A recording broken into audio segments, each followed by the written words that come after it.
Hello friend, मैं SN Prajapati SMB knowledge point के इस वीडियो में आपका स्वागत करता हूं।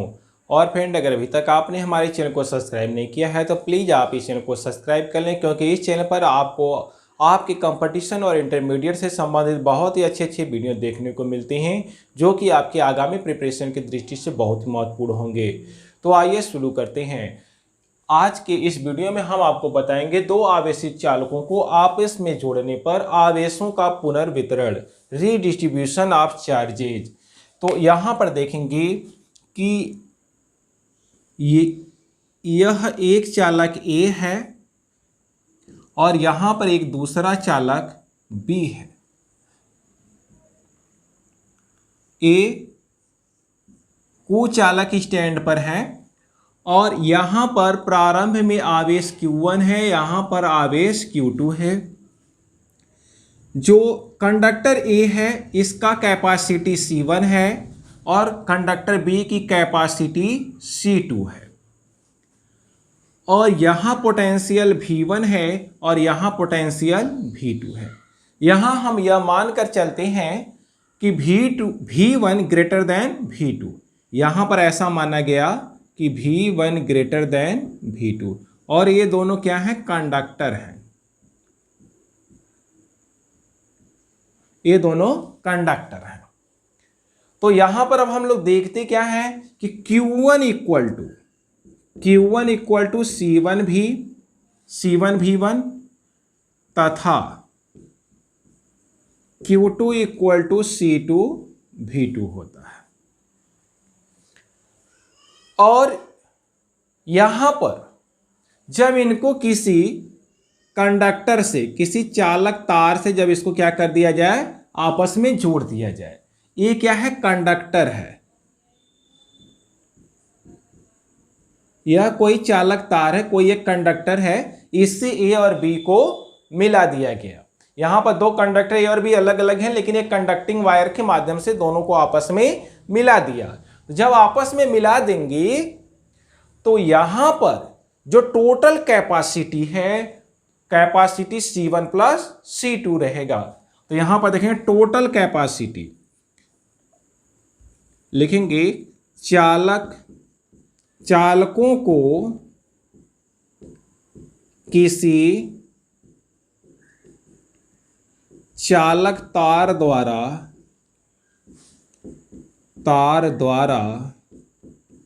जोड़ने पर, चालकों को किसी चालक तार द्वारा जोड़ने पर कुल आवेश, तो कुल आवेश तो उतना ही रहेगा। Q1 पहले था, Q2 इसका था, तो Q1 प्लस Q2 टोटल तो वही रहेगा। टोटल चार्ज तो Q1 प्लस Q2 ही रहेगा। अब कंबाइंड जो कैपेसिटी है, संयुक्त धारिता, वह कितनी हो जाएगी? तो यहां पर लिखेंगे संयुक्त धारिता। संयुक्त धारिता इक्वल टू हो जाएगा C1 plus C2। C1 plus C2। अच्छा, अब देखेंगे जब दोनों चालकों को किसी कंडक्टिंग वायर से जोड़ देंगे तो जो आवेश है उसका प्रवाह हाई वोल्ट से लो वोल्ट की ओर होगा।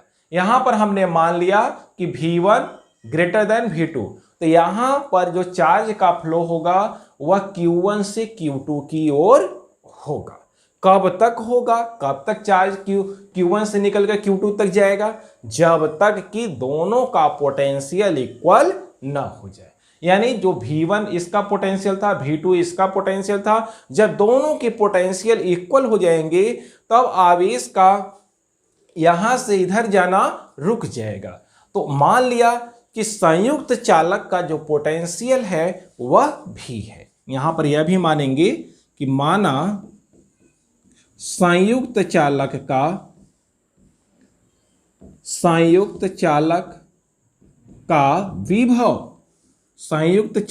का विभव हमने मान लिया V है। अब क्या होगा? अब हम यह देखेंगे कि यहां से जब आवेश इस पर गया तो यहां पर अब कितना आवेश हुआ और यहां से आवेश जाने के बाद अब इस पर कितना आवेश हो गया। तो मान लिया कि रीडिस्ट्रीब्यूशन के बाद यानी चालकों को किसी कंडक्टिंग वायर से जोड़ने के बाद पहली चालक पर जो आवेश रह गया वह Q1 डैश रह गया और दूसरे चालक पर जो आवेश हो गया, संपूर्ण आवेश हो गया, वह Q2 डैश हो गया। इस तरह से अब Q1 डैश इक्वल टू क्या होगा, तो अब देखेंगे यहां पर लिखेंगे अब Q1 डैश क्या है, जब दोनों चालकों को कनेक्टिंग वायर से जोड़ दिया तो अब इस पर आवेश का मान कितना रह गया, यानी जब दोनों का पोटेंशियल इक्वल है तब इस पर आवेश कितना है, अब इस पर आवेश कितना है। तो Q1 डैश इक्वल टू हो जाएगा C1 plus C2, sorry Q1 dash equal to हो जाएगा C1 भी, क्या हो जाएगा C1 भी, क्यों, क्योंकि पोटेंशियल अब इसका कितना है, भी है, कैपेसिटी तो वही रहेगी C1। तो अब यहां पर Q2 डैश इक्वल टू कितना हो जाएगा, Q2 डैश इक्वल टू हो जाएगा C2 भी। तो इसको बनाया इक्वेशन फर्स्ट, इसको बनाया इक्वेशन 2। अब Q1 dash upon Q2 dash divide कर देंगे C1 भी अपान C2 भी से भी कैंसिल हो जाएगा और Q1 dash upon Q2 dash equal to आएगा C1 अपान C2।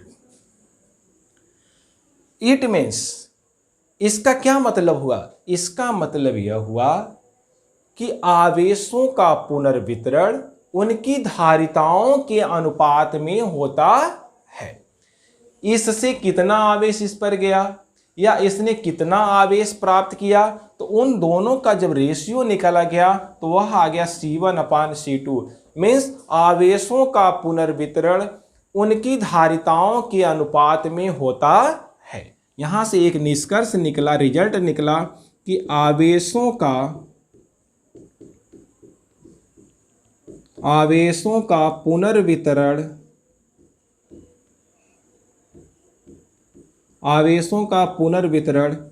उनकी धारिताओं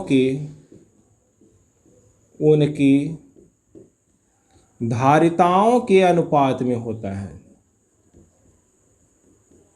आवेशों का पुनर्वितरण उनकी धारिताओं के अनुपात में होता है।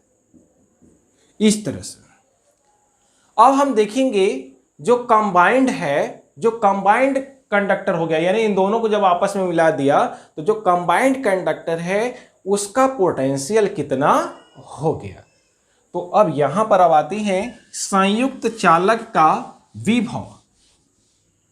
संयुक्त चालक का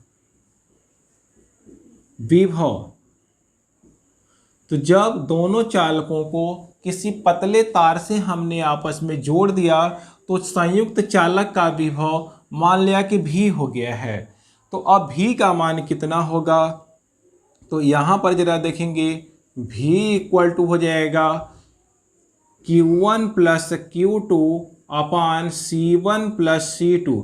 क्यों हो जाएगा, क्योंकि Q इक्वल टू C भी होता है तो V equal to Q by C, और कॉम्बिनेशन का जो चार्ज है वह है Q1 प्लस Q2 और कॉम्बिनेशन में संयुक्त धारिता है C1 प्लस C2, इसलिए टोटल चार्ज में टोटल कैपेसिटी से डिवाइड कर देंगे तो संयुक्त चालक का विभव भी आ जाएगा। तो यहाँ पर यह जरा देखें, यहाँ पर V equal to Q by C फार्मूले की सहायता से जो संयुक्त चालक का विभव होगा V equal to Q1 plus Q2 upon C1 plus C2। अब यहाँ पर Q1 Q2 की वैल्यू यहाँ से उठाकर जब रखेंगे तो V इक्वल टू हो जाएगा C1 V1 plus C2 V2 अपान C1 प्लस C2।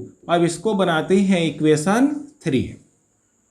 यही हो गया संयुक्त चालक का वैद्युत विभव मीन्स इलेक्ट्रिक पोटेंशियल।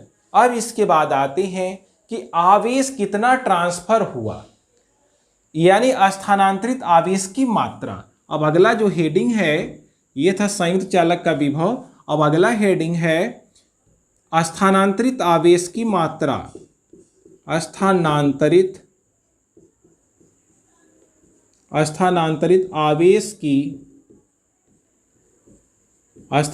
आवेश की मात्रा, अमाउंट ऑफ चार्ज ट्रांसफर्ड। तो यहां पर देखेंगे स्थानांतरित आवेश की मात्रा डेल्टा क्यू इक्वल टू हो जाएगा Q1 माइनस Q1 डैश, क्योंकि प्रारंभ में यहां पर जो चार्ज था वह Q1 था, और जब कंडक्टिंग वायर के माध्यम से जोड़ दिया और जब स्थानांतरित आवेश का प्रवाह रुक गया, दोनों का विभव भी हो गया, तब इसका जो चार्ज है वह Q1 डैश है। तो कितना इससे आवेश इस पर ट्रांसफर हुआ, तो Q1 माइनस Q1 डैश, इसी की वैल्यू निकालेंगे। Q1 equal to C1 V1, तो यहां पर रखेंगे C1 V1 minus Q1 dash का मतलब C1 V। इसमें से C1 को हम कॉमन ले लें, तो C1 को कॉमन ले लेंगे तो इस तरह से हो जाएगा V1 और माइनस V, यहां पर जरा देखें V1 माइनस V। अब V की वैल्यू यहां से उठाकर यहां पर रखेंगे और सॉल्व करेंगे, तो इस तरह से डेल्टा Q की वैल्यू आ जाएगी। तो डेल्टा Q इक्वल टू हो गया C1 V1 और माइनस V की वैल्यू उठाकर रखें यहां से, तो C1 V1 plus C2 V2 अपान C1 प्लस C2। देखेंगे यहाँ पर ये माइनस है और यहाँ पर इसको जब सॉल्व करेंगे तो C1 ब्रैकेट से बाहर एलसीएम लीजिए, एलसीएम जब लेंगे तो यहाँ पर हो जाएगा C1 V1 plus C2 V1 और यहाँ से माइनस को हटाइए, ब्रैकेट खुलेगा तो C1 V1 माइनस हो जाएगा माइनस C2 V2 अपान हो जाएगा C1 प्लस C2। तो इस तरह से डेल्टा Q इक्वल टू हो जाएगा C1 और यहाँ से देखेंगे यह टर्म कट जाएगा, C1 V1 से कट जाएगा, यहाँ से बचेगा C2 V1 minus C2 V2 अपान C1 प्लस C2। इसमें से C2 को कॉमन ले लीजिए, तो डेल्टा Q इक्वल टू हो जाएगा C1 C2 और यहाँ पर V1 माइनस V2 और यहाँ पर हो जाएगा C1 प्लस C2। तो यही क्या हुआ, स्थानांतरित आवेश की मात्रा हुआ C1 C2 V1 minus V2 अपान C1 प्लस C2। इतना चार्ज ट्रांसफर हुआ पहले कंडक्टर से दूसरे कंडक्टर में, या कह सकते हैं कि इतना ही चार्ज दूसरे कंडक्टर को प्राप्त हुआ। तो स्थानांतरित आवेश की मात्रा कितना हो गया, delta Q equal to C1 C2 bracket में V1 माइनस V2 अपान C1 प्लस C2। अब आती है लॉस ऑफ एनर्जी, यानी दोनों चालकों को जब आपस में हमने जोड़ दिया तब एनर्जी में कितना लॉस हुआ।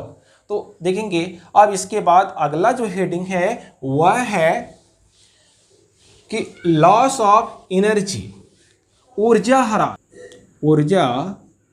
ह्रास मीन्स दोनों चालकों को जब आपस में हमने जोड़ दिया तो एनर्जी लॉस कितना हुआ। तो यहां पर देखेंगे जोड़ने से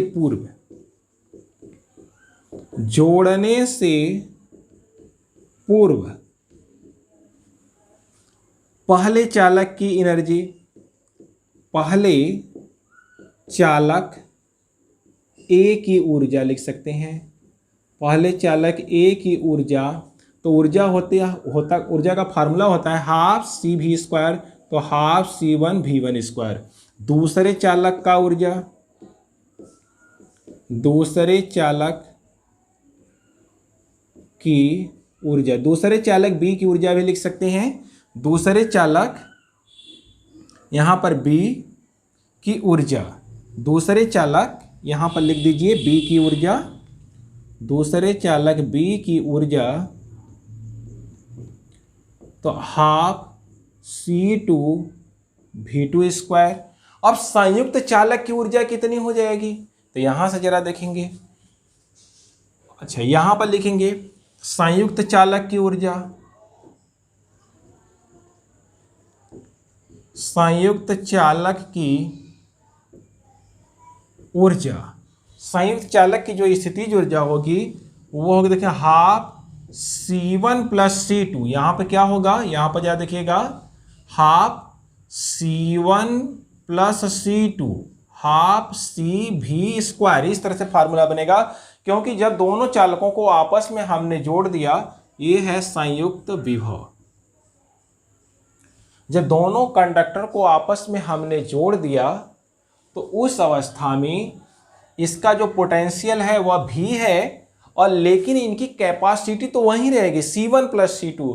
इसलिए संयुक्त चालक की ऊर्जा half C1 plus C2 V square. यहां पर V की वैल्यू हम क्या करेंगे, यहां से उठाकर रख देंगे। अब ऊर्जा लॉस, ऊर्जा में हानि, अतः ऊर्जा ह्रास, अतः ऊर्जा ह्रास, ऊर्जा ह्रास बराबर क्या हो जाएगा, ऊर्जा ह्रास को हम लोग लिख सकते हैं डेल्टा ई बराबर, तो लिखेंगे देखिए हाफ, प्रारंभ में कुल ऊर्जा कितनी है, तो प्रारंभ में कुल ऊर्जा half C1 V1 square plus half C2 V2 square, minus इसमें से क्या घटा देना है, संयुक्त चालक की ऊर्जा को घटा देना है। तो यहाँ पर जब संयुक्त चालक की ऊर्जा को जब हम लोग घटाएंगे तो देखेंगे इस तरह से आएगा हाफ C1 प्लस C2, और उसके बाद V का स्क्वायर करेंगे तो V की यही वाली वैल्यू यहाँ पर उठाकर क्या करेंगे, अब हम लोग रख देंगे। तो V स्क्वायर है तो यहाँ पर लिखेंगे C1 V1 प्लस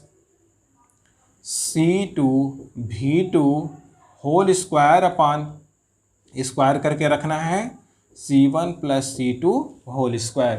तो इस तरह से इसको अब हम लोग लिख सकते हैं। अब इसी को क्या करना है, सॉल्व कर लेना है। तो अब हम लोग इसको सॉल्व करेंगे और देखेंगे कि इसकी वैल्यू क्या आ रही है। तो यहाँ पर ये देखते हैं कि C1 प्लस C2 और यह C1 प्लस C2, ये एक पावर तो इसका कट जाएगा, यहाँ बचेगा C1 प्लस C2, और यहाँ से हाफ इसमें है, इसमें भी है, इसमें भी हाफ को हम लोग कॉमन ले सकते हैं। इस तरह से हाफ को कॉमन ले लेंगे तो यहाँ पर बचेगा C1 V1 square plus C2 V2 square, और यहाँ से एक कट चुका है तो देखेंगे यहाँ से बचेगा minus C1 V1 plus C2 V2 whole square upon C1 plus C2, यही बचा। अब इसी को क्या करना है, सॉल्व कर लेना है। तो संयुक्त चालक की ये ऊर्जा ह्रास का फार्मूला निकलेगा, यहाँ पर एलसीएम बनेगा, एलसीएम क्या बनेगा C1 प्लस C2, और यहाँ पर A प्लस B का होल स्क्वायर का फार्मूला लगेगा। तो डेल्टा E इक्वल टू हो जाएगा हाफ, यहाँ पर देखेंगे इस तरह से हो जाएगा, इसका इंटू करेंगे तो इस तरह से हो जाएगा C1 square V1 square plus C1 C2 V2 square, और फिर C2 का इंटू करेंगे तो फिर आ जाएगा C1 C2 V1 square plus C2 square, और यहाँ से V2 इसका एलसीएम बन गया, पूरे के अपान आ गया कितना C1 प्लस C2, और यहाँ से देखेंगे A माइनस B का होल स्क्वायर का फार्मूला लगाएंगे और साथ ही साथ ब्रैकेट को हटाएंगे भी।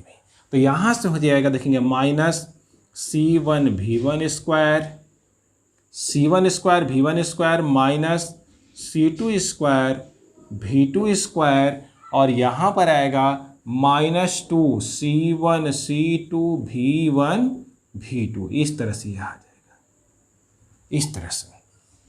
अब इसके बाद इसको जब सॉल्व करेंगे तो यहाँ पर यह देख रहे हैं टर्म, इससे कट जा रहा है C1 V1 स्क्वायर, और इसी तरह से C2 V2 स्क्वायर टर्म इससे कट जाएगा।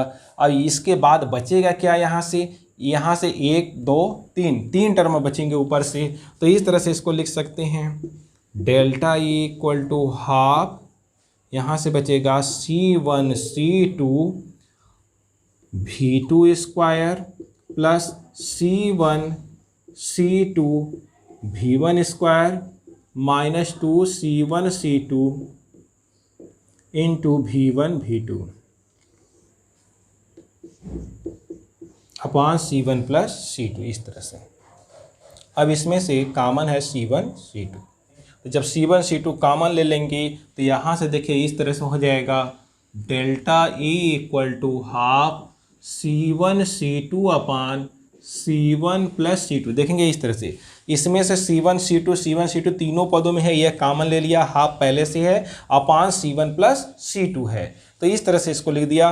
अभी बचेगा क्या ब्रैकेट में, V2 square plus V1 square minus 2V1 V2। तो यहाँ पर ब्रैकेट में बचेगा यहाँ पर V2 स्क्वायर